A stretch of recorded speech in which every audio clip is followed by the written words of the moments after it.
5 তারিখে স্বৈরাচারের পতন হয়েছে ভাই, ক্ষমতার দাপট দেখাইয়া মাহফিল বন্ধ না। 5 তারিখে স্বৈরাচারের পতন হয়েছে ভাই, ক্ষমতার দাপট দেখাইয়া মাহফিল বন্ধ নাই ভাইরে, মাহফিল বন্ধ নাই। ভবিষ্যতে যদি কেহ মাহফিল বন্ধ করতে চায়, জুতার ভারী জারুর বাড়ি রেডি আছে তাই। 5 তারিখে স্বৈরাচারের পতন হয়েছে ভাই, ক্ষমতার দাপট দেখাইয়া মাহফিল বন্ধ নাই ভাইরে, মাহফিল বন্ধ নাই। ভবিষ্যতে যদি কেহ মাহফিল বন্ধ করতে চায়, জুতার বাড়ি জারুর বাজি রেডি আছে তাই, জুতার বাড়ি রেডি আছে সব সময় তাই। শুনেন মিরপুরবাসী, শুনেন মিরপুরবাসী, শুনেন দিয়া মহন, ভালো লাগলো আপনাদের এই তাফসীর আয়োজন, হায়রে ভালো লাগলো আপনাদের এই তাফসীর আয়োজন। এই মাহফিলে আসছেন যারা মুসলমান সবাই, কারো গায়ে লেখা তো নাই তাবলীগ চরমোনাই। এই মাহফিলে আসছেন যারা মুসলমান সবাই, no Awami League no BNP no Charmonai. আমরা সবাই আল্লাহর গোলাম জান্নাতে যেতে চাই, আমরা সবাই নবীর উম্মত জান্নাতে যেতে চাই। কারা কারা জান্নাত চান হাত জাগান সবাই, যারা যারা জান্নাত চান হাত জাগান সবাই। হাতে লারা দেন সবাই, হাতে লারা দেন সবাই, হাতে লারা দেন সবাই।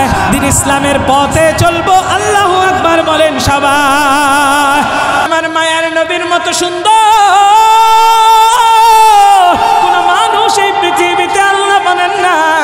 আমার মায়ার নবীকে আল্লাহ তাআলা সবচাইতে সুন্দর আকৃতির অধিকারী করে এই পৃথিবীর জমিনে বানিয়েছেন।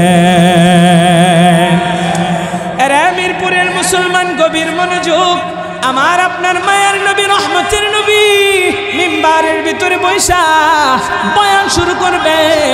দেখেন যে মসজিদে নববীটা ভরপুর হয়ে গেছে। নবী আমার দেখতে পেলেন কিছু সাহাবায়ে কেরাম ঢুকতে পারতেছে না, জায়গা সংকলন। আমার মায়ার নবী সাহাবীদেরকে এবার ডাক দিলেন, ও সাহাবীরা রে, সামনের দিকে এগিয়ে আসো, সামনের দিকে এগিয়ে আসো। আমার মায়ার নবী ইশারা করতে দেরি হয়, সাহাবায়ে কেরাম সাথে সাথে সামনের দিকে এমন ভাবে চাপলেন, এক সাহাবী আমার মায়ার নবীর পা মুবারক পর্যন্ত চলে এসেছে।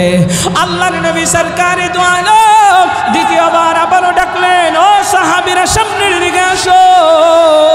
আমার মায়ার নবী দয়ার নবী রহমতের নবীর যেই সাহাবীটা ওই যে পা মুবারক পর্যন্ত চলে এসেছে, ওই সাহাবীটা নবীর মায়াবী চেহারার দিকে টপ টপ করে তাকায় আছে।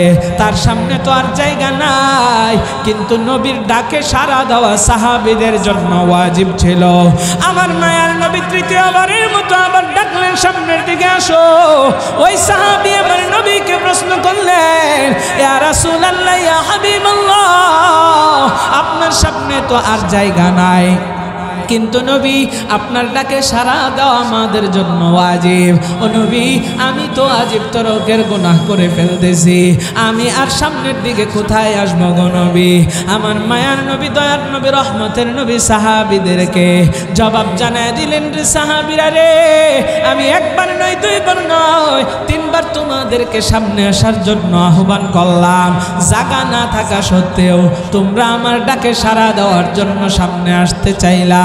ও নবী, সাহাবীরা এবার প্রশ্ন করলেন, ও নবী, সামনে জায়গা নাই, কেমন করে আর সামনে যাইব? এরপরেও আপনি ডাকেন কেন?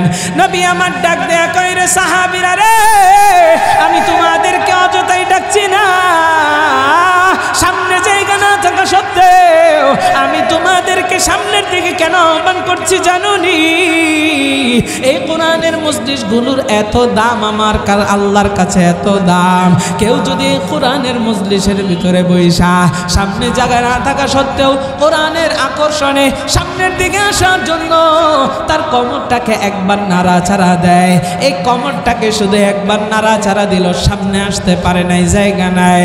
আমার মায়ার নবী জানা দেয়, একবার কোমরটাকে নাড়াচাড়া দেওয়ার কারণে আমার আল্লাহ তাআলার 500 বছরের রাস্তা জান্নাতের দিকে ওই বান্দাটা এগিয়ে যাবে। আর জোরে কন্যা সুবহানাল্লাহ। এ দুনিয়ার মানুষ রে, তাইলে এই মজলিসের দাম আছে না নাই? আর জোরে বলেন আছে না নাই? ও দুনিয়ার মানুষ, আমরা এমন এক দামি মজলিসে বসলাম, অনেকের ভাগ্যে হয় না এই দামি মজলিসে বসার। দেখবেন এদিক সেদিক অযথায় ঘোরাফেরা করতেছে। আল্লাহ যারে কবুল করে সেই আমলের দিকে দৌড়াইতে পারে, আল্লাহ যারে কবুল করে না সে কিন্তু আমলের দিকে দৌড়াইতেও পারে না। ও দুনিয়ার মানুষ রে, আমার মায়ার নবী রহমতের নবী জানায়া দেয়, আর দুনিয়া মাজরাতুল আখিরাহ, দুনিয়া হচ্ছে আখিরাতের ক্ষেত স্বরূপ। এই পৃথিবীর জমিনে আমি আপনি ক্ষেত চাষ করি, বিভিন্ন ব্যবসা বাণিজ্য করি, আর এইগুলোর মাধ্যমে দুনিয়াতে আমি আপনি টাকা ইনকাম করি। এই টাকার মাধ্যমে আমার আপনার রিজিকের ব্যবস্থা হয়। ও দুনিয়ার মানুষ, আমার আল্লাহর নবী জানায়া দেয়, আখিরাতের যে নেকামল, এই নেকামল তুমি দুনিয়া থেকে অর্জন করতে পারবা।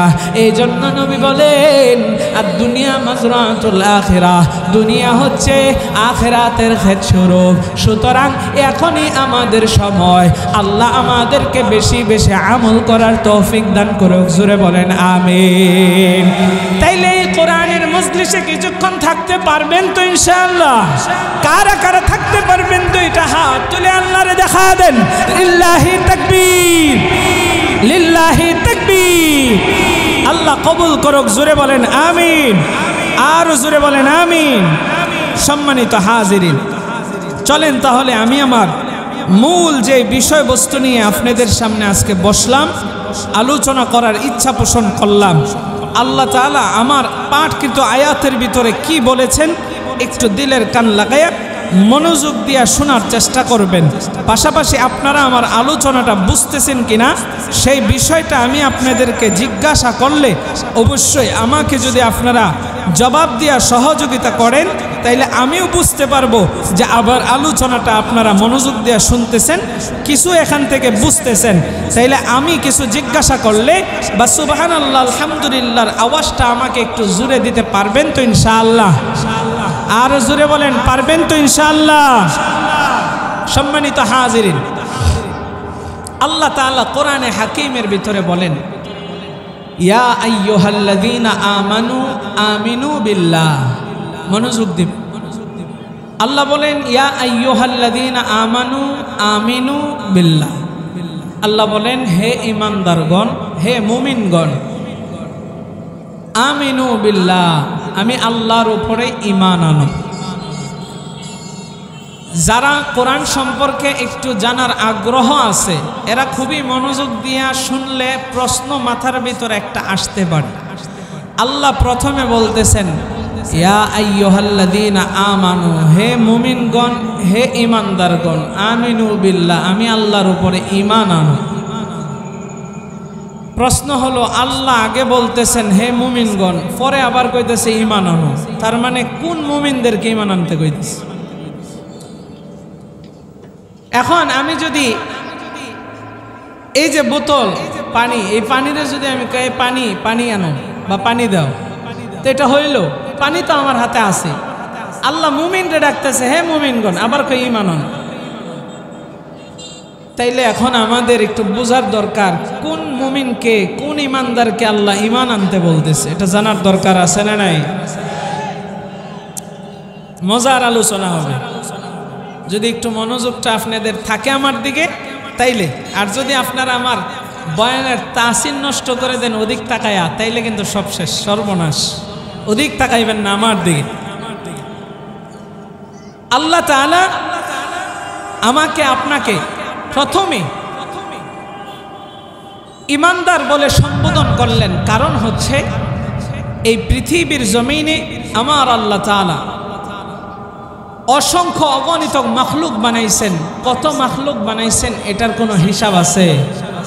আপনাদের আওয়াজ দিই নাই, জোরে কোন আছে? কে বলছে হিসাব নাই? আপনারা না জানেন আল্লাহ 18,000 মাখলুক বানাইছে। আল্লাহ যে 18,000 মাখলুক বানাইছে, এই কথাটা সঠিক না বেঠিক একটু হাত তুলে দেখান। এই কথাটা সঠিক কারা কারা এটার পক্ষে হাত তুলেন। 18,000 মাখলুক আল্লাহ বানাইছে, এই কথাটা সঠিক, এটার পক্ষে কারা কারা হাত তুলেন। নামা এই কথাটা বেঠিক, এটার পক্ষে কারা কারা হাত তুলেন। উমা সঠিকের পক্ষে কয়েকজন, বেঠিকের পক্ষে আরো কম।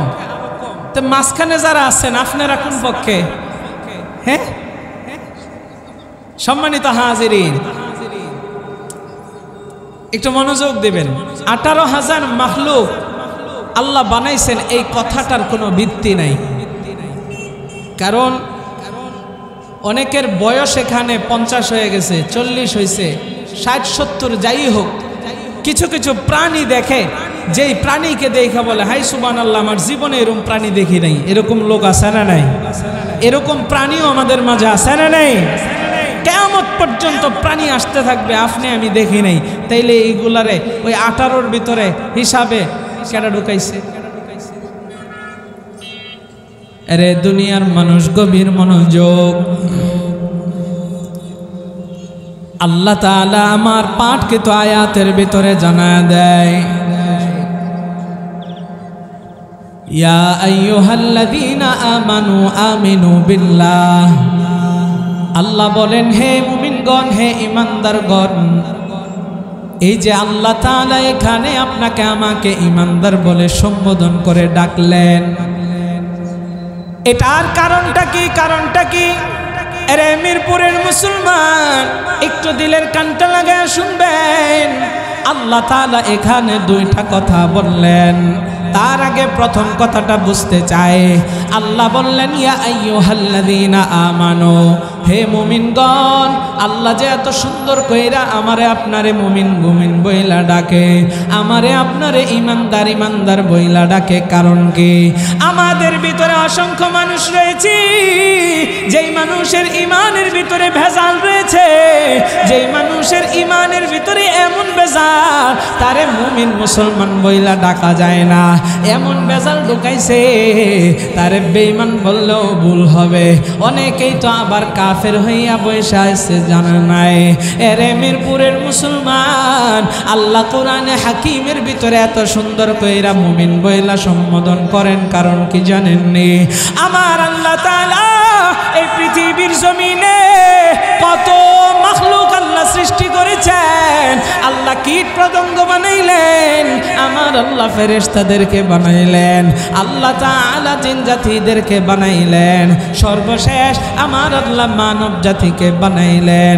আমার আল্লাহ তাআলা আপনাকে আমাকে বানানোর পর আপনার আমার আদি পিতার পায়ের ভিতরে আল্লাহ সম্মান সূচক সেজদা দেওয়াইলেন ফেরেশতাদেরকে, জিন জাতিদেরকে।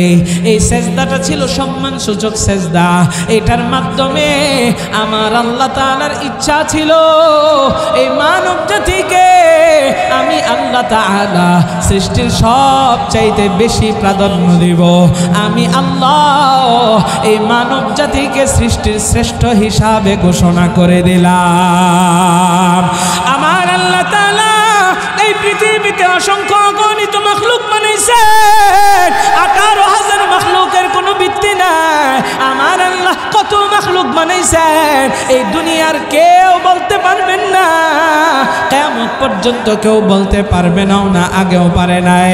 কারণ এমন এমন নতুন নতুন মাখলুক আমরা দেখি যেগুলো আমাদের চোখ অনেক বছর ধরে, যাদের 70 হয়েছে 60 হয়েছে, এরাও দেখে নাই। আল্লাহ সব সময় একের পর এক নতুন নতুন সৃষ্টি আমাদের সামনে আনবেন। আমার আল্লাহ তামাম পৃথিবীর ভিতরে যা কিছু বানাইছেন, আল্লাহ সব সৃষ্টির ভিতরে এই মানুষকে আল্লাহ তাআলা সবচাইতে বেশি সম্মানের অধিকারী করেছেন। আমার আল্লাহর ফেরেশতারা কিন্তু গুনাহ করতে পারে না। আল্লাহর ফেরেশতারা কেউ সাজদারত অবস্থায় আছে, কেউ দাঁড়ানো অবস্থায় আছে, কেউ রুকু অবস্থায় আছে, এক একজন এক এক ইবাদতের ভিতরে মগ্ন আছে। তাদের গুনাহ করার ক্ষমতা আল্লাহ তাআলা দেয় না, কিন্তু মানব জাতি এরা গুনাহ করে আবার ইবাদতও করে। আমার আল্লাহ এরপরেও মানব জাতির সৃষ্টির শ্রেষ্ঠ মাখলুক হিসাবে আল্লাহ ঘোষণা দিয়েছেন, এই মানুষ আপনি আমি যদি গুনাহ করে ফেলি, আমার আল্লাহ আপনার আমার উপরে রাগ করেন। তবে আল্লাহ ঘোষণা দিয়ে রেখেছেন, আপনি গুনাহ করে আমার আল্লাহর কাছে যদি আপনি মাফ চান, আমার আল্লাহ এমন খুশি হয় ওই বান্দার গুনাহটারে আল্লাহ সাথে সাথেই মাফ করে দেয়। আল্লাহ তাআলা সৃষ্টির শ্রেষ্ঠ মাখলুক হিসাবে আমাকে আপনাকে বানাইছেন। আমার আল্লাহ শুধুমাত্র আপনাকে আমাকে সৃষ্টির শ্রেষ্ঠ মাখলুক ঘোষণা করেই চুপ হয়ে যান না। আমার আল্লাহ তাআলা চাইলে পারতেন এই পৃথিবীর জমিনে আল্লাহ আপনারে কুকুর বানাইতে, শুকর বানাইতে। একবারের জন্য আল্লাহর কাছে চাই নাই গো দয়ার মালিক, আপনি আমারে কুকুর শুকুর বানায়েন না, মানুষ বানায়েন। আল্লাহ ইহসান করিয়া আপনারে আমারে ভালোবাসা আমার আল্লাহ তাআলা আপনারে আমারে মানুষ হিসাবে বানাইছেন। এরে দুনিয়ার মানুষ রে, এই পৃথিবীর জমিনে কত মানুষ রয়েছে, বিভিন্ন ধর্মাবলম্বীর রয়েছে, কেউ হিন্দু ধর্মের, কেউ বৌদ্ধ ধর্মের, কেউ খ্রিস্ট ধর্মের, কেউ আবার ইহুদি। আল্লাহ তাআলার জমিনে অসংখ্য মানুষ বিভিন্ন ধরনের ধর্ম তারা পালন করে, কিন্তু আমার আল্লাহ আপনাকে আমাকে অন্য কোনো ধর্মের ভিতরে বানান নাই। আল্লাহ আমারে সৃষ্টির শ্রেষ্ঠ মাখলুক বানাইছেন তো বানাইছেন। আমার আল্লাহ তাআলা আপনাকে তার সবচাইতে পছন্দের ধর্ম, মনোনীত ধর্ম এই ইসলাম ধর্মের অনুসারী বানাইয়া আমারে আপনারে আমার আল্লাহ মুসলমান হিসাবে কবুল করেছে। আরে মিরপুরের মুসলমান, শুধু তাই নয়, আমার আল্লাহ তাআলা এই পৃথিবীর জমিনে বাবা আদম থেকে নিয়ে কিয়ামত পর্যন্ত কত মানুষ আল্লাহ বানাইবেন। বাবা আদম থেকে নিয়ে ঈসা নবী পর্যন্ত আল্লাহ কত নবী রাসূল পাঠাইছেন তারও হিসাব নাই। ও দুনিয়ার মানুষ, আমার আল্লাহ তাআলা চাইলে আপনাকে আমাকে কিন্তু পারতেন আদম নবীর উম্মত বানাইতে, নূহ নবীর উম্মত বানাইতে, ঈসা নবীর উম্মত বানাইতে। আমার আল্লাহর কাছে একবারের জন্য বলি নাই আপনি আখিরি নবীর উম্মত বানাইয়েন। আমার আল্লাহ ইহসান করিয়া দয়া কইরা ভালোবাসা আপনারে আমারে এমন এক নবীর উম্মত বানাইছেন যেই নবীর আগে অন্য কোন নবী জান্নাতে যেতে পারবে না। আমার মায়ের নবী দয়ার নবী জানায়া দেয়, আমি মুহাম্মাদুর রাসূলুল্লাহ সাল্লাল্লাহু আলাইহি ওয়াসাল্লাম আগে জান্নাতে প্রবেশ করব, এরপরে অন্যান্য নবীর উম্মতেরা প্রবেশ করবেন। ও দুনিয়ার মানুষ, অন্যান্য নবীরা প্রবেশ করবেন। এরপরে আল্লাহর নবী জানায়া দেয়, আমার উম্মতেরা জান্নাতে প্রবেশ করার পর অন্য নবীরা জান্নাত, অন্য নবীর উম্মতেরা জান্নাতে প্রবেশ করবে। আল্লাহ তাআলা আমাকে আপনাকে এমন এক দামি নবীর উম্মত বানাইছেন, যেই নবীর উম্মতকে আমার আল্লাহ তাআলা এত মর্যাদা দিয়েছেন যে আমাদের আগে অন্য কোন নবীর উম্মতেরা জান্নাতেও যাইতে পারবে না। জোরে কন্যা সুবহানাল্লাহ। আরে দুনিয়ার মানুষ, আমার মায়ার নবী হচ্ছে রাহমাতুল লিল আলামিন। আমার মায়ার নবী গোটা জগতের জন্য রহমত। আমার মায়ার নবীকে আল্লাহ এই গোটা জগতের জন্য রহমত স্বরূপ বানাইছেন। এ দুনিয়ার মানুষ রে, আমার মায়ার নবী হিন্দুর জন্য রহমত, বৌদ্ধের জন্য রহমত, আমার মায়ার নবী খ্রিস্টানের জন্য রহমত, আমার মায়ার নবী নাস্তিক বেঈমান মুরতাদদের জন্য রহমত।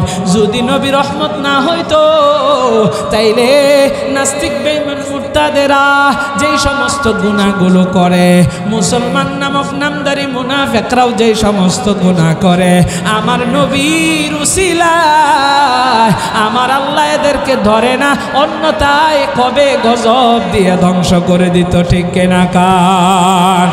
আরে মুসলমান, এ পাষাণ থেকে রব্বা যান, এ আমার যুবক ভাইরা, এই জন্য একটু জোরে আওয়াজ দিয়ে বলবেন, আমার মায়ার নবী রহমত নাকি গজব? আপনাদের আওয়াজটা পছন্দ হয় নাই, জোরে কোন রহমত নাকি গজব? ও দুনিয়ার মানুষ, আমার মায়ার নবীর নিজের জীবনের চাইতেও ভালোবাসতে হবে।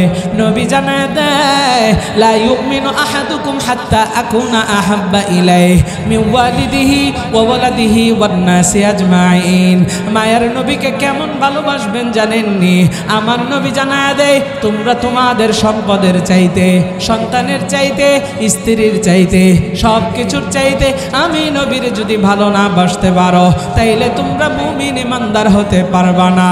এরে দুনিয়ার মানুষ, আজকে আমি আপনি নবীরে কেমন ভালোবাসি দেখা যায়।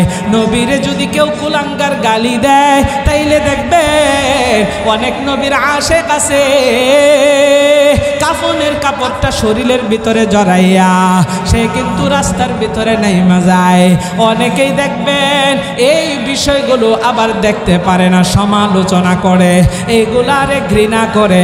অনেক বাড়িওয়ালারা আছে বিল্ডিং এর ভিতরে থাইকা থাইকা বলে এই সমস্ত কাজ আজাইরা, অথচ নবীর বিরুদ্ধে কেউ যদি কথা বলে, আল্লাহর নবীর যদি নিজের জীবনের চাইতে না ভালোবাসতে পারি তাইলে আমাদের কোনো মূল্য নাই, আমাদের কোনো দাম নাই। এই জন্য ইমানদার তো সেই ব্যক্তি যেই ব্যক্তি নবীর ইজ্জতের জন্য নিজের জীবনটা বিলিয়ে দিতেও সে একটু ভয় করবে না, ঠিক কিনা কার? ও দুনিয়ার মানুষ রে, আমার মায়ার নবীরে কেউ যদি গালি দেয়, কোরআনের বিরুদ্ধাচরণ যদি কেউ করে, তাইলে আমার শরীরের ভিতরে যতক্ষণ পর্যন্ত এক ফোঁটা রক্ত থাকবে, বিন্দু পরিমাণে রক্ত থাকবে, নবীর জন্য যদি প্রয়োজন হয় রাস্তায় নামতে পারি, নবীর জন্য যদি প্রয়োজন হয় নিজের ঘাম জড়াইতে পারি, নবীর জন্য যদি প্রয়োজন হয় তাইলে নিজের জীবনটাও অকাতরে বিলিয়ে দেওয়ার জন্য কারা কারা প্রস্তুত আছি? দুইটা হাত তুলে আল্লাহরে দেখায় দে। নবীজির জন্য যদি জীবন দিতে হয়, এই জনতা পাই না কোনো ভয়। নবীজির জন্য যদি জীবন দিতে হয়, বিপ্লবী এই জনতা পাই না কোনো ভয়। নবীজিকে দিলে আঘাত এ প্রাণে আর সহে না, নবীজিকে দিলে আঘাত এ প্রাণে আর সহে না। নবীজির দুশ্মনেরা পাবে না রেহাই, পাবে না। ইসলামের দুশ্মনেরা পাবে না রেহাই, পাবে না। ওলি আল্লাহর বাংলাদেশে নাস্তিকদের ঠাই হবে না, বিরাউলিয়ার বাংলাদেশে মুরতাদদের ঠাই হবে না। ওলি আল্লাহর বাংলাদেশে সাতপন্থীদের ঠাই হবে না, বিরাউলিয়ার বাংলাদেশে এতাতিদের ঠাই হবে না। নবীজির দুশ্মনেরা পাবি না রেহাই, পাবি না। ইসলামের দুশ্মনেরা পাবি না রেহাই, পাবি না। ঠিক আছে কিনা? এক ফোঁটা রক্ত দেহে থাকতে মুসলমান সইবে না রে বিশ্ব নবীর অপমান। এক ফোঁটা রক্ত দেহ থাকতে মুসলমান সইবে না রে তাবলীগের অপমান। এক ফোঁটা রক্ত দেহ থাকতে মুসলমান সইবে না রে বিশ্ব নবীর অপমান। নবীজিকে দিলে আঘাত এ প্রাণে আর সহে না, নবীজিকে দিলে আঘাত এ প্রাণে আর সহে না। ইসলামের দুশ্মনেরা পাবি না রেহাই, পাবি না। নবীজির দুশ্মনেরা পাবি না রেহাই, পাবি না। ওলি আল্লাহর বাংলাদেশে নাস্তিকদের ঠাই হবে না, বিরাউলিয়ার বাংলাদেশে খুনিদের ঠাই হবে না। নবীজির দুশ্মনেরা পাবি না রেহাই, পাবি না। ইসলামের দুশ্মনেরা পাবি না রেহাই, পাবি না। তাবলীগের দুশ্মনেরা পাবি না রেহাই, পাবি না। কাকরাইলের দুশ্মনেরা পাবি না রেহাই, পাবি না। মিরপুরের মুসলমান, এই দেশের ভিতরে সাতপন্থীদের কোনো ঠাই আছে? এতাদিদের কোনো ঠাই আছে? আমরা এই বাংলাদেশের মধ্যে কোন সাতকে দেখতে চাই না, কোন সাতের কোন উত্তরসূরিকে বরদাস্ত করতে পারি না। ও দুনিয়ার মানুষ, ইতিপূর্বে দেখেছি এই সাতপন্থীরা এই দেশের ভিতরে ভিতরে কোনি যে তারা, এটা স্পষ্ট হয়ে গেছে। এরপরেও যারা এতাতি হয়ে পুরো মসজিদের ভিতরে ঢোকার চেষ্টা করবে, তার পেটের চামড়াগুলো তুলে ফেলতে হবে।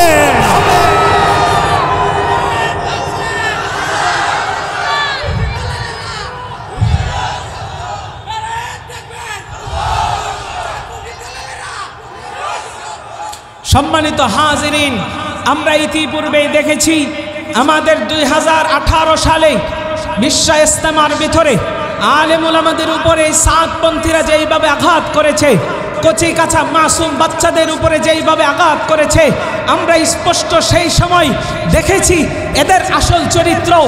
আমার বাড়ি হচ্ছে 52 নম্বর ওয়ার্ড, মুদাফা মাদ্রাসা, দাউরা হাদিস বিশাল মাদ্রাসা আমার বাবার মাদ্রাসা। আমার বাবা শেখুল হাদিস আল্লামা আব্দুর রাকিব আকন্দ হাফিজাহুল্লাহ। আমাদের মাদ্রাসার সামনে দিয়ে দেখি এতাতির কয়েকটা যায় আর কই জিহাদ করে আসছি, জিহাদ করে আসছি, চিল্লা এখন নাউজুবিল্লাহ। মুসলমান রে মাইরা, আলেম উলামারে মাইরা, কচি কাছা বাচ্চাদেরকে, তলেবে আলেমদেরকে মাইরা ওরা নাকি জিহাদ করেছে। চিন্তা করছেন কত বড় এরা সন্ত্রাসী, কত বড় নিচু মন মানসিকতার লোক, কত বড় খারাপ হলে, কত বড় তাদের মনটা জঘন্যতম পাথর হলে এরকম কথা তারা বলতে পারে। যাই হোক, 2018 সালে আমরা ক্ষমা করে দিয়েছি। আমাদের উলামায়ে কেরামরা যেই নির্দেশনা দিবেন আমরা সেটা মেনে নিয়েছি। উলামায়ে কেরাম এদেশের তাওহীদি জনতা, যারা সত্যিকারের আশিকে রাসূল, সত্যিকারের কোরআন প্রেমিক, সত্যিকারের তাবলীগ প্রেমিক, যারা মাঠে ময়দানে কোরআনের জন্য কাজ করে, এরা কখনো অরাজকতা সৃষ্টি করতে পারে না। এরা কখনো দেশের ভিতরে একটা গন্ডগোল লাগুক এটা চায় না এ দুনিয়ার মানুষ। সেই জন্য আমরা সেটাকে ভুলে যাওয়ার চেষ্টা করছিলাম, আবারও চাইছিলাম হাতে হাত রেখে কোরআনের ময়দানে আমরা একই সাথে দাওয়াতগুলো দিয়ে যাই, কিন্তু না, আমরা দেখতে পেয়েছি তাদের আসল চরিত্র। এই স্বৈরাচারের পতন 2024-এর 5 আগস্ট হওয়ার পরে এরা আবারও এই দেশের ভিতরে স্বৈরাচারের প্রেতাত্মা রূপে আমাদের সামনে প্রকাশ হয়ে গেছে, ঠিক কিনা? এরা স্বৈরাচারের দূষণ, এটা তো স্পষ্ট সবাই জানে। কারণ তাবলীগের যারা লিড দিচ্ছে বাংলাদেশে, এরা হচ্ছে এক একটা আওয়ামী লীগের বিভিন্ন ধরনের কেন্দ্রীয় পর্যায়ের লোক, যার নাম ইর্তেজা হাসান, ওয়াসিফ, নাসিব, বিভিন্ন মুআজ বিন নূর সহ যারা গণ রয়েছে, এরা এক একটা আওয়ামী লীগের সাথে সরাসরি সম্পৃক্ত। এই দেশে একটা অরাজকতা সৃষ্টি করার জন্য এরা ইজতেমার মাঠে আবার হত্যাকাণ্ড চালিয়ে এরা আমাদের সামনে প্রকাশ করে দিয়েছে। এই সমস্ত সাতপন্থী এতাতিদেরকে আমরা আর কখনো বরদাস্ত করতে পারবো না। যদি নেই তো নিতে দিবা, আর নালে কিন্তু বিক্রি করবা না। এবার ইমাম মালিক শক্তভাবে খাদেম রে ওই কর্মচারীরে ডাক দিয়ে এই কথাটা বললাম। ইমাম মালিক দিনই কাজে এক জায়গায় গিয়েছেন। এরে দুনিয়ার মানুষ, ইমাম মালিক ওই দিনই সফরটারে তিনি শেষ কইরা আবার যখন তিনি দোকানের ভিতরে আসলেন, ও দুনিয়ার মানুষ রে, ইমাম মালিক ক্যাশের ভিতরে বসেছে। হঠাৎ করে ইমাম মালিকের নজরটা ওই থাকের ভিতরে গেছে, দেখে ওই থাকের ভিতরে ওই ছিঁড়া কাপড়টা নাই। এবার কর্মচারীর ডাক দিয়া বলে, রে কর্মচারী, ওই যে আমি কাপড়টা রাখতে বলছিলাম, এই কাপড়টা এখানে রেখেছিলাম, এখন কোথায়? কর্মচারী ডাক দিয়া কয়, গো ইমাম মালিক, ইমাম আবু হানিফা রাহমাতুল্লাহি আলাইহি, আমি ওই কাপড়টারে বিক্রি করে দিয়েছি। ইমাম আবু হানিফা ডাক দিয়া বলে, ও কর্মচারী, কার কাছে বিক্রি করেছো? সিরা কাপড়টা কি তারে দেখাইয়া বিক্রি করেছো নি? এরে দুনিয়ার মানুষ, ওই কর্মচারী একটু ভীত সন্ত্রস্ত হইয়া ইমাম আবু হানিফারে ডাক দিয়া কয়, ও ইমাম সাহেব, ও আমার মালিক, আপনি আমারে বলেছিলেন ঠিক, কিন্তু আমি এই কাপড়টারে দেখাইয়া বিক্রি করতে পারি নাই। কাস্টমার আইসা এই কাপড়টারে নিয়ে গেছে, কোন কাস্টমারের নিছে এটাও আমি জানি না, কার কাছে বিক্রি করছি এটাও আমি জানি না। আরে দুনিয়ার মানুষ রে, ইমাম আবু হানিফা খেপে এভাবে ক্ষিপ্ত হয়ে গেলেন, খাদেমকে একটা ধমক দিয়ে বললেন, রে কর্মচারী, তোমাকে আমি রেখেছি সব কিছু মনে রেখে রেখে বিক্রি করার জন্যে, কিন্তু তুমি এটা মনে রাখো নাই, তুমি এই ভুলটা কেমন করে করলা। খাদেমকে, ওই কর্মচারীকে তিনি শক্তভাবে ধমক দিলেন। আর আমি আপনি যদি হইতাম আমার দোকানের কর্মচারী যে এইভাবে একটু বাটপারি সিস্টেমে খারাপ মালটা বিক্রি করতে পারে, তার এই বড় ভালো কইরা বাহবা দিতাম আর বলতাম, তোর মতো এই কর্মচারী আমার দরকার, তোর মতো কর্মচারী দিয়াই আমার ব্যবসা অনেক লাভবান হবে। কথা কোন ঠিক কিনা? এই হচ্ছে আমার আপনার ঈমান। এ দুনিয়ার মানুষ, কর্মচারীর ইমাম আবু হানিফা ধমক দিলেন আর কর্মচারীরে ডাক দিয়া বলেন, রে কর্মচারী, আমার এমন এক বিপদের ভিতরে ফেলাইছস, আমি তো টেনশনে মরতেছি, কার কাছে না জানি কাপড়টা গেছে, সে তো আল্লাহর কাছে বইলা দিব যে অমুক দোকান থেকে আনছিলাম, ছিঁড়া কাপড় ধরাইয়া দিছে। ইমাম আবু হানিফা টেনশনের ভিতরে পড়ে গেলেন। টেনশনের ভিতরে পইরা ইমাম আবু হানিফা কেশের ভিতরে বসলেন। ও দুনিয়ার মানুষ, ইমাম আবু হানিফা বিশাল বড় দোকান, অনেক কাপড়ের অনেক বড় ব্যবসা। ইমাম আবু হানিফার ওই যে সিন্দুকটা রয়েছে, এই সিন্দুকটার ভিতরে সারা দিনের ব্যবসার টাকা জমা হয়ে আছে। ইমাম মালিক কর্মচারীকে আবার ডাকলেন, ডাক দিয়া বললেন, রে কর্মচারী, এই সিন্দুকের ভিতরে তুমি তো সেই টাকাটা রাখছো। বলে, হ্যাঁ। কত টাকা বিক্রি করছো? কর্মচারী কয়, আমার মনে নাই। আরে দুনিয়ার মানুষ, ইমাম আবু হানিফা বলে, মনে নাই কত বিক্রি করছো? এটাও মনে নাই? বলে, না, অনেক কাপড় বিক্রি করেছি, সব টাকাই সিন্দুকের ভিতরে জমাট করে রেখেছি। ইমাম মালিক দেখেন কেমন ইমানদার, তিনি এবার ইমাম আবু হানিফা এবার তিনি সিন্দুকটারে খুললেন। সিন্দুকটারে খুইলা দেখে সারা দিনের ব্যবসার টাকা এখানে জমাট হয়ে আছে। ও দুনিয়ার মানুষ, কত টাকায় বিক্রি করেছে ইমাম আবু হানিফা জানে না, কর্মচারী বলতে পারে নাই।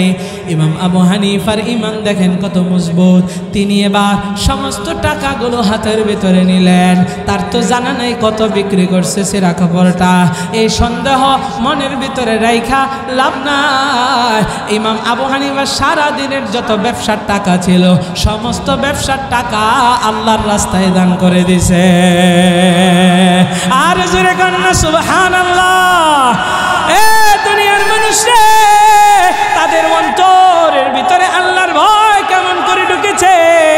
এরে দুনিয়ার মানুষ রে, ইমাম মালিকের ইমানটা কত মজবুত, ইমাম আবু হানিফার ইমানটা কত মজবুত। ইমাম আবু হানিফা আমাদের মাযহাবের ইমাম, তাদের অন্তরের ভিতরে আল্লাহর ভয় ছিল। আমাদের ভিতরেও যদি আল্লাহর ভয় থাকে, আমরা কোনোদিনও পথভ্রষ্ট হতে পারি না। যার অন্তরের ভিতরে আল্লাহর ভয় আছে, সে কোনোদিনও লাঞ্ছিত হবে না, সে কোনোদিনও অপমানিত হবে না। যার ভিতরে আল্লাহর ভয় নাই, সে কখন কি করে বসবে আর পাবলিকের জুতার বাড়ি খাইবে, এটার কোনো ঠিক না। এই জন্যই তো কবি বলেন, যাদের হৃদয়ে আছে আল্লাহর ভয়, তারা কবু পথ ভুলে যায় না। আল্লাহর প্রেম ছাড়া হে দুনিয়ায় কারো কাছে কোনো কিছু চাই না। যাদের হৃদয়ে আছে আল্লাহর ভয়, তারা কবু পথ ভুলে যায় না। আল্লাহর প্রেম ছাড়া হে দুনিয়ায় কারো কাছে কোনো কিছু চাই না। রাতের আধারে যারা সিজদাতে রয়, দু চোখের অশ্রুতে নদী যেন বয়। রাতের আধারে যারা সিজদাতে রয়, দু চোখের অশ্রুতে নদী যেন বয়। ছলনার হাছানি যতই আসুক, ছলনার হাছানি যতই ডাকুক, পিছনে ফিরেও সে তাকায় না। আল্লাহর প্রেম ছাড়া হে দুনিয়ায় কারো কাছে কোনো কিছু চাই না। যাদের হৃদয়ে আছে আল্লাহর ভয়, তারা কবু পথ ভুলে যায় না। আল্লাহর প্রেম ছাড়া হে দুনিয়ায় কারো কাছে কোনো কিছু চাই না। হেরার আলোতে যার হৃদয় রঙিন, হাতে আল কোরআনে কোরআনের দীপ্ত সঙ্গীন, হেরার আলোতে যার হৃদয় রঙিন, হাতে আল কোরআনের দীপ্ত সঙ্গীন। শত্রুর কবু চোখ রাঙানি, শত্রুর কবু চোখ রাঙানি, কখনো সে ভয় পায় না। আল্লাহর প্রেম ছাড়া হে দুনিয়ায় কারো কাছে কোনো কিছু চায় না। যাদের হৃদয়ে আছে আল্লাহর ভয়, তারা কবু পথ ভুলে যায় না। আল্লাহর প্রেম ছাড়া হে দুনিয়ায় কারো কাছে কোনো কিছু চায় না। সব কিছু দেওয়ার মালিককে, ইমানের পাওয়ার দিয়া বলেন না দেওয়ার মালিককে। এ দুনিয়ার মানুষ রে, অন্তরের ভিতরে আল্লাহর ভয় রাইখা চলেন, তাইলে দেখবেন আপনার জীবনটা কত সুন্দর। আপনার অন্তরের ভিতরে আল্লাহর ভয় নাই থাকলে, তাহলে আপনার অন্তরের ভিতরে শয়তান বাসা বাঁধবে, শয়তান প্রস্রাব করতে পারবে, মানুষকে আপনি ধোঁকা দেওয়ার চেষ্টা করতে পারবেন, মানুষকে ঠকানোর চেষ্টা করতে পারবেন। এরে দুনিয়ার মানুষ, আপনার আমার ইমানটারে বড় মজবুত করতে হবে। ও দুনিয়ার মানুষ, আপনাদেরকে ওই যে ব্যবসার কথা বলছিলাম, যারা মানুষকে ধোঁকা দেয় তারা কিন্তু নবীর উম্মত নয়। আল্লাহর নবী বিশ্ব নবী রাহমাতুল লিল আলামিন একদিন বাজারের ভিতরে গেলেন, হঠাৎ করে দেখলেন একটা বিশাল বড় আটার বস্তা নিয়ে একজন ব্যবসায়ী বসে আছে। আমার মায়ার নবী কি জানি মনে কইরা ওই ব্যবসায়ীর সামনে গেলেন, বস্তার ভিতরে হাতটারে এইভাবে ঢুকায়া দিলেন। তিনি দেখলেন আটা উপর দিয়া শুকনা আর ভিতর দিয়া ভেজা। নবী স্পষ্ট বুঝতে পারলেন এইভাবে ব্যবসায়ীটা মানুষকে ধোঁকা দিতেছে। আল্লাহর নবী বলেন, মান গশানা ফালাইসা মিন্না, যে মানুষকে ধোঁকা দেয় সে আমার উম্মত নয়। একটু জোরে বলেন না নাউজুবিল্লাহ। যে মানুষকে ধোঁকা দেয় সে কার উম্মত না? নবীর উম্মত না। কত বড় শক্ত কথা। এই জন্য মানুষকে ধোঁকা দেওয়া যাবে? আর জোরে বলেন যাবে? এই নবী আমার হাদিসের ভিতরে জানা দেয়, আত্তাজিরুস সুদুকুল আমিন মা'আন নবিয়্যিন ওয়াস সিদ্দীকিন ওয়াশ শুহাদা'i ওয়াস সালিহিন।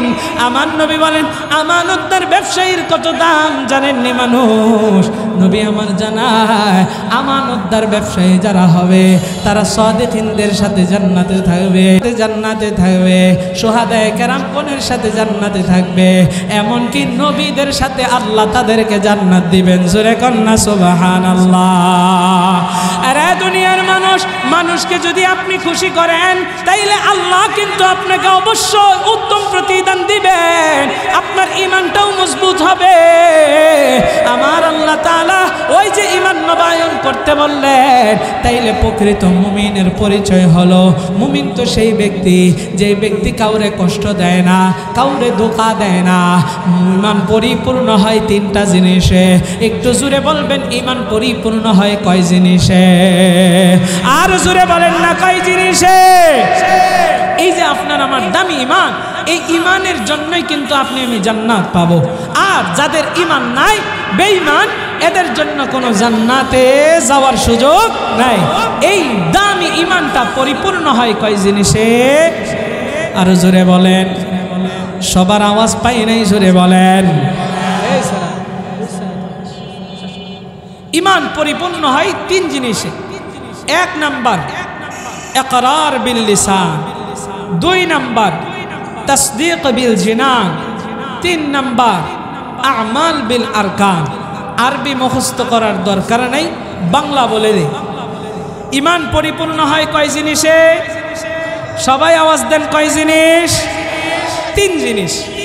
ইকরার বিল লিসান, মুখে স্বীকার করা। কিসে স্বীকার করা? তাসদীক বিল জিনান, অন্তরে বিশ্বাস করা। অন্তরে কি করা? তিন নাম্বার আমাল বিল আরকান।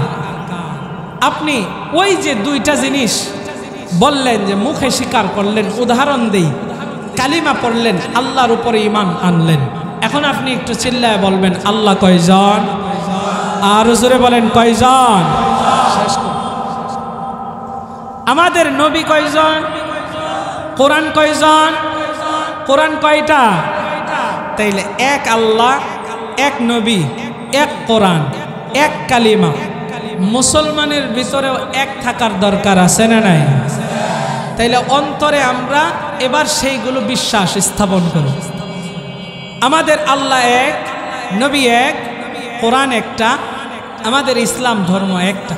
এই যে আপনি কথাগুলো মুখে স্বীকার করলেন, অন্তরে এবার আপনি বিশ্বাস যদি করেন, তাইলে আমাদের ঈমান পরিপূর্ণ হওয়ার দুইটা পূরণ হয়ে যাবে। মুখে স্বীকার করলেন, অন্তরে বিশ্বাস করলেন না, আপনার ঈমানের ভিতরে ভেজাল আছে না নাই? দেখবেন অনেকেই বলে আমি এক আল্লাহকে বিশ্বাস করি, আমি এক নবীকে বিশ্বাস করি, কিন্তু কোরআনকেও বিশ্বাস করে কোরআনের কিছু বিষয়কে আমি বিশ্বাস করি না। কি বিষয়? জিহাদের কথা শুনলে তাদের চুলকানি শুরু হয়ে যায়। আর যেই আলেম জিহাদের কথা বয়ান করে সেই আলেমকে জঙ্গিবাদী আর উগ্রবাদী বলে তকমা লাগাইতে চায়। কথা কন ঠিক কেন? তাইলে সে অন্তরে বিশ্বাস করে নাই, মুখে বলছে, অন্তরে বিশ্বাস করে নাই। কোরআনের একটা আয়াতকেও স্বীকার করছে, তার ঈমান আছে। এই জন্য বলে মুখে যা বিশ্বাস করবেন সব বিশ্বাস করলেন, আপনার ঈমানের একটা পরিপূর্ণ হলো। এবার অন্তরে বিশ্বাস করবেন, তাসদীক বিল জিনান, দুইটা পরিপূর্ণ হলো। এখন আপনি যদি 3 নাম্বার আমাল বিল আরকান, নিজের আমলের ভিতরে এগুলোর বাস্তবায়ন করেন, তাইলে আপনি পরিপূর্ণ মুসলমান।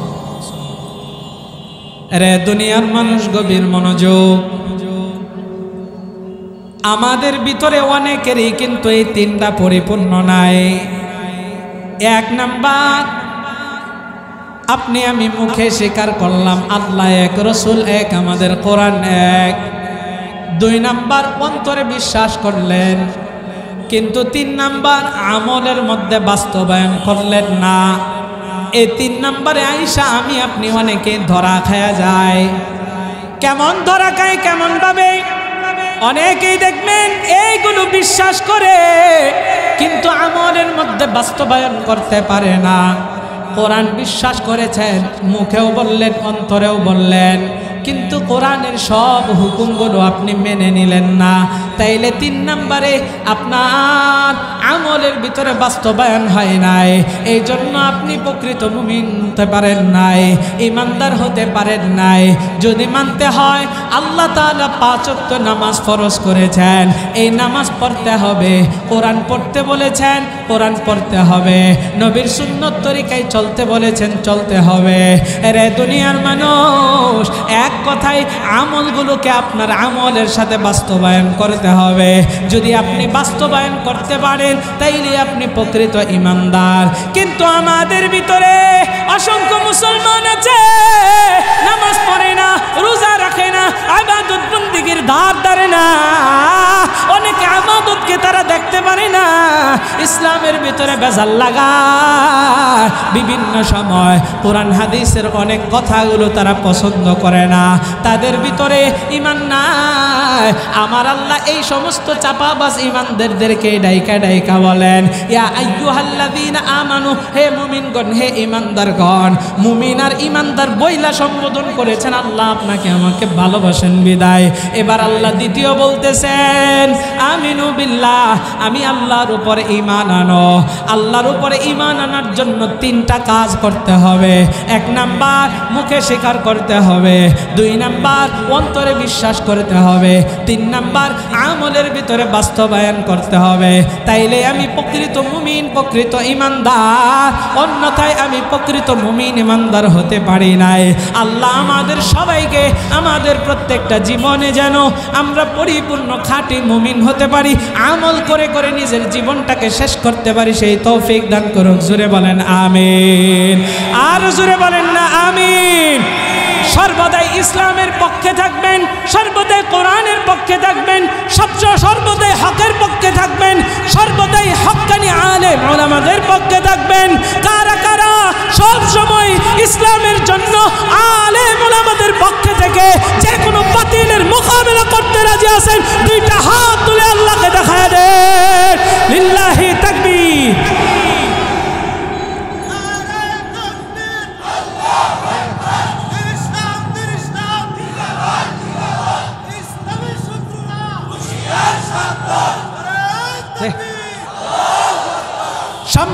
হাজিরিন, সর্ব অবস্থায় সর্বহালতে আমরা একজনের হুকুম সবসময় মানব, তিনি কে? আরো জোরে বলেন না, তিনি কে? সম্মানিত হাজিরিন, সর্ব অবস্থায় হকের পক্ষে নিজের জীবনটাকে বিলিয়ে দিতে প্রস্তুত আছি তো ইনশাআল্লাহ? শুনলেন শুনলেন মিরপুরবাসী, শুনলেন মিরপুরবাসী, শুনলেন দিয়া মহন, ভালো লাগলো আপনাদের এই মাহফিল আয়োজন, আরে ভালো লাগলো আপনাদের এই তাফসীর আয়োজন। শুনলেন মিরপুরবাসী, শুনলেন মিরপুরবাসী, শুনলেন দিয়া মহন, ভালো লাগলো আপনাদের এই মাহফিল আয়োজন, আরে ভালো লাগলো আপনাদের এই মাহফিল আয়োজন। 5 তারিখে স্বৈরাচারের পতন হয়েছে ভাই, ক্ষমতার দাপট দেখাইয়া মাহফিল বন্ধ না। 5 তারিখে স্বৈরাচারের পতন হয়েছে ভাই, ক্ষমতার দাপট দেখাইয়া মাহফিল বন্ধ নাই, ভাইরে মাহফিল বন্ধ নাই। ভবিষ্যতে যদি কেহ, ভবিষ্যতে যদি কেহ মাহফিল বন্ধ করতে চায়, জুতার ভারী জারুর বাড়ি রেডি আছে তাই। 5 তারিখে স্বৈরাচারের পতন হয়েছে ভাই, ক্ষমতার দাপট দেখাইয়া মাহফিল বন্ধ নাই, ভাইরে মাহফিল বন্ধ নাই। ভবিষ্যতে যদি কেহ, ভবিষ্যতে যদি কেহ মাহফিল বন্ধ করতে চায়, জুতার বাড়ি জারুর বাজি রেডি আছে তাই, জুতার বাড়ি রেডি আছে সব সময় তাই। শুনলেন মিরপুরবাসী, শুনলেন মিরপুরবাসী, শুনলেন দিয়া মহন, ভালো লাগলো আপনাদের এই তাফসীর আয়োজন, হায়রে ভালো লাগলো আপনাদের এই তাফসীর আয়োজন। এই মাহফিলে আসছেন যারা মুসলমান সবাই, কারো গায়ে লেখা তো নাই তাবলীগ চরমোনাই। এই মাহফিলে আসছেন যারা মুসলমান সবাই, no Awami League no BNP no Charmonai. আমরা সবাই আল্লাহর গোলাম, জান্নাতে যেতে চাই, আমরা সবাই নবীর উম্মত, জান্নাতে যেতে চাই। কারা কারা জান্নাত চান হাত জাগান সবাই, যারা যারা জান্নাত চান হাত জাগান সবাই। হাতে লারা দেন সবাই, হাতে লারা দেন সবাই, হাতে লারা দেন সবাই। দিন ইসলামের পথে চলবো, আল্লাহু আকবার বলেন সবাই। নারায়ে তাকবীর, নারায়ে তাকবীর। কোরআন সুন্নাহর আলো, কোরআন হাদিস যেখানে, ওয়াজ মাহফিল যেখানে, হক্কানি আলিম উলামা যেখানে, তাফসীর মাহফিল যেখানে, গান বাজনা যেখানে, যাত্রা পাল্লা যেখানে, নাচানাচি যেখানে, নারায়ে তাকবীর। আমাদের এই বাংলাদেশটা ইসলামের বাংলাদেশ, আমাদের এই বাংলাদেশটা কোরআনের বাংলাদেশ। আমাদের এই বাংলাদেশ থেকে ইসলামকে কোশ্চেন কালেও কেউ মুছে দিতে পারবে? ইসলাম আছে আর ইসলাম থাকবে, ইসলামী রাজনীতি চলছেই চলবে। ইসলাম আছে আর ইসলাম থাকবে, ইসলামী রাজনীতি চলছেই চলবে। নেতা নয় নীতি চাই, কোরআনী শাসন চাই, নেতা নয় নীতি চাই, কোরআনী শাসন চাই। ইসলামী হুকুমত চাই চাই চাই, তাই মন গড়া মতবাদ যাক নিপাত যাক, মন গড়া মতবাদ যাক নিপাত যাক। কোরআনী শাসন হোক নবচেতনার ডাক। ইসলাম আছে আর ইসলাম থাকবে, ইসলামী রাজনীতি চলছেই চলবে। ইসলাম আছে আর ইসলাম থাকবে, ইসলামী রাজনীতি চলছেই চলবে চলবে। এই দেশে চলবে না কোনো নাস্তিক মুরতাদের যুক্তি, তাদেরকে হটাতেই দরকার আল্লামা মামুনুল হকের মতো ব্যক্তি।